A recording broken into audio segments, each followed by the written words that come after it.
Assalamualaikum warahmatullahi wabarakatuh.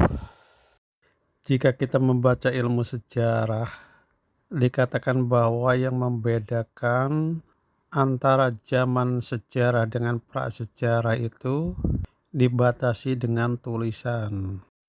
Hal ini bisa diartikan tulisan dalam bentuk prasasti atau tulisan berkaitan dengan bangsa tersebut. Jika berkaitan dengan prasasti, di Nusantara ini prasasti tertua ditemukan di Kutai pada akhir abad ke-4 Masehi. Dan yang kedua adalah prasasti mengenai Tarumanegara yang berada di Tataran Sunda yang ditulis sekitar awal abad ke-5 Masehi. Dan kedua-duanya ditulis oleh dinasti Warman. Jika di Kutai ditulis di era Mula Warman, maka di Tarumanegara ditulis di era Purnawarman. Ada hal yang menarik yang diungkapkan oleh naskah Wangsakerta.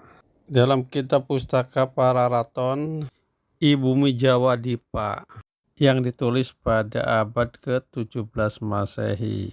Dalam naskah ini juga diungkapkan tentang naskah-naskah rujukan dari kitab sebelumnya yang mungkin waktu itu masih ada atau masih beredar.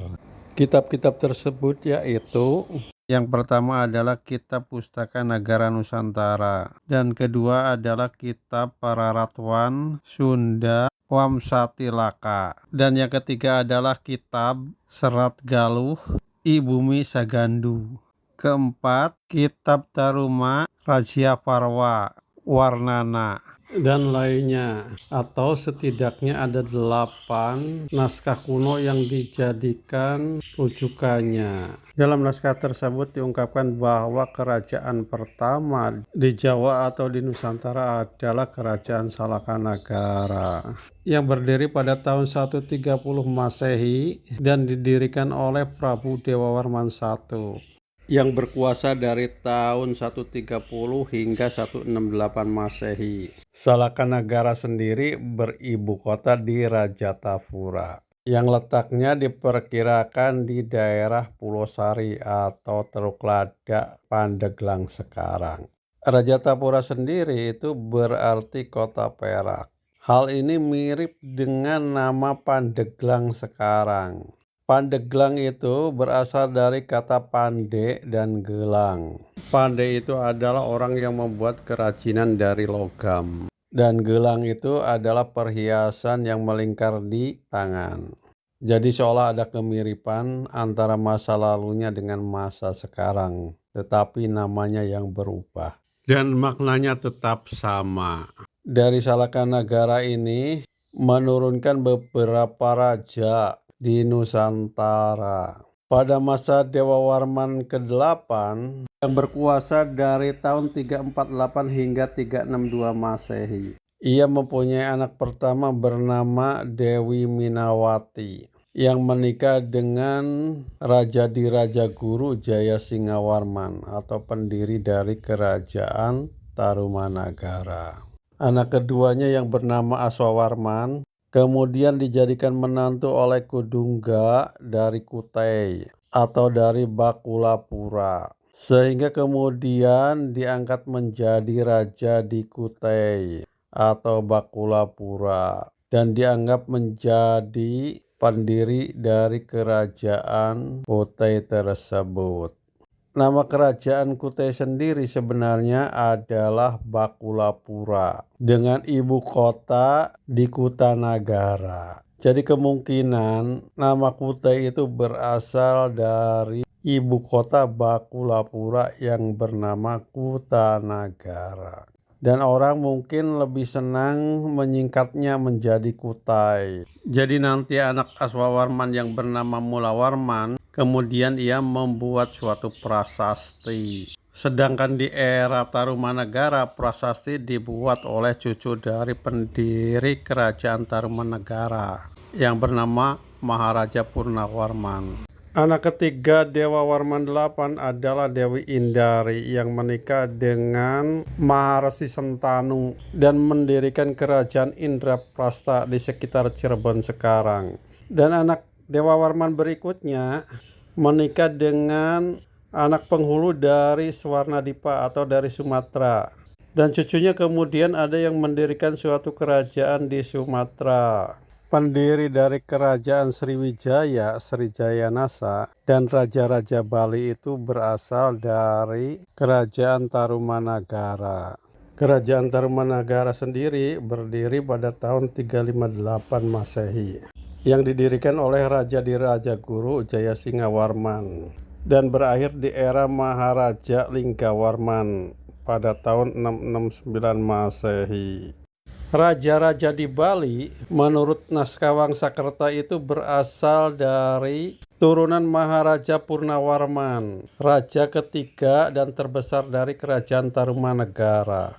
Adik Maharaja Purnawarman adalah seorang wanita yang sangat cantik yang menikah dengan salah seorang penguasa dari Sumatera dan menurunkan raja-raja dari Sriwijaya. Pendiri dari kerajaan Sriwijaya, Srijayanasa merupakan turunannya.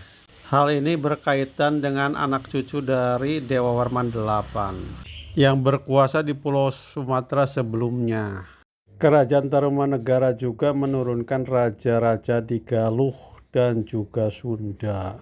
Pendiri kerajaan Galuh yaitu Retikandayun merupakan turunan dari Prabu Suryawarman, Raja Tarumanegara ke-7 yang berkuasa dari tahun 535 hingga 561 Masehi. Dan raja-raja dari kerajaan Sunda merupakan keturunan dari Prabu Linggawarman, raja terakhir dari kerajaan Tarumanegara. Prabu Linggawarman itu mempunyai dua anak wanita. Yang pertama itu Dewi Manasih, menikah dengan Prabu Tarusbawa, pendiri kerajaan Sunda. Dan adiknya Dewi Sobakancana menikah dengan Srijayanasa, pendiri dari kerajaan Sriwijaya. Dan raja-raja dari Jawa Tengah dan Jawa Timur berasal dari kerajaan Galuh dan juga Sunda.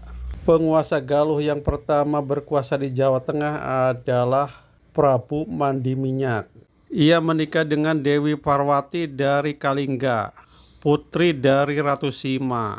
Rahyang Mandiminyak atau Prabu Mandiminyak merupakan anak ketiga dari pendiri kerajaan Galuh, Retikandayun. Ia berkuasa di Kalingga bersama istrinya Parwati setelah Ratu Sima meninggal. Dari perkawinan Prabu Mandiminyak dengan Parwati melahirkan seorang anak yang bernama Sanaha, yang nantinya kemudian dinikahkan dengan anak Mandiminyak dari istrinya di Galuh yang bernama Prabu Sena.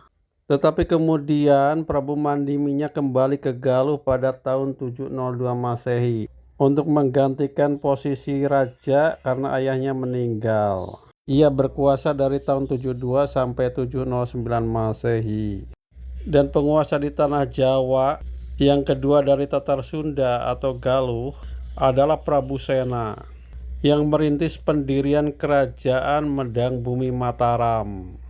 Prabu Sena pada awalnya merupakan Raja Galuh ketiga yang berkuasa dari 709 sampai 716 Masehi. Tetapi pada tahun 716 Masehi ia dikudeta oleh Prabu Purbasora, sehingga ia melarikan diri ke Jawa Tengah dan mendirikan kerajaan Medang Bumi Mataram yang kemudian diteruskan oleh anaknya yang bernama Sonjaya atau Sanjaya pada tahun 732 Masehi.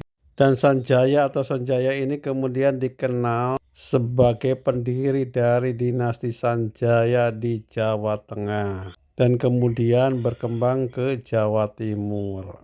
Rahyang Sonjaya sendiri pada awalnya merupakan Raja Sunda kedua dan juga menguasai Galuh yang berkuasa dari tahun 723 hingga 732 Masehi. Dan setelah tahun 732 Masehi, ia kemudian meneruskan menjadi raja di Medang Bumi Mataram yang didirikan oleh ayahnya Prabu Sena.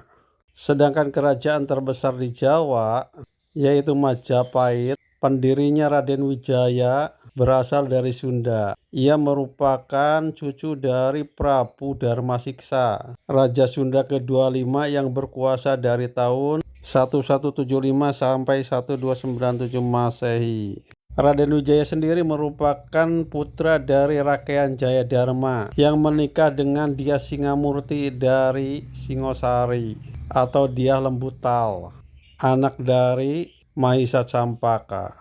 Rakaya Jayadharma merupakan putra dari Prabu Dharma Siksa, tetapi ia meninggal masih muda, sehingga istrinya Dyah Singamurti dan anaknya Raden Wijaya kembali ke Jawa Timur, dan setelah dewasa ia mendirikan kerajaan Majapahit atau kerajaan Wilwatikta.